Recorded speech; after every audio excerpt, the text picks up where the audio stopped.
তুলি দিয়ে ভারতের সাথে করেছেন গোলামির চুক্তি। মোদির ভারত কখনোই বাংলাদেশের সাথে প্রতিবেশী সুলভ আচরণ করেনি।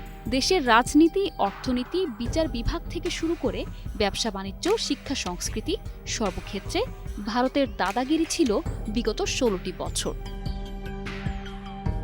হাসিনার আমলে মোদির ভারত বরাবরই বাংলাদেশকে বিভিন্নভাবে নিয়ন্ত্রণ এবং নানা উন্নয়ন প্রকল্প সহযোগিতার নামে শোষণ করে গেছে। বাংলাদেশের সাথে ভারতের এ ধরনের ছলছাতুরি নতুন কিছু নয়। এরপর ২৪-এর গণ অভ্যুত্থানে ঢাকার রাজপথে নেমে আসে ছাত্র জনতা। স্লোগানে স্লোগানে জানিয়ে দেয় আর নয় স্বৈরাচার। কঠিন সময়ে জনতার দাবির মুখে ক্ষমতায় আসেন ডক্টর মোহাম্মদ ইউনূসের নেতৃত্বে একটি নতুন সরকার।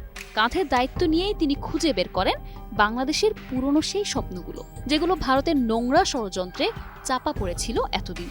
আর সেই দৃশ্য দেখে এখন নীরবে কাঁদছে মোদি। দিল্লির কপালে দেখা দিয়েছে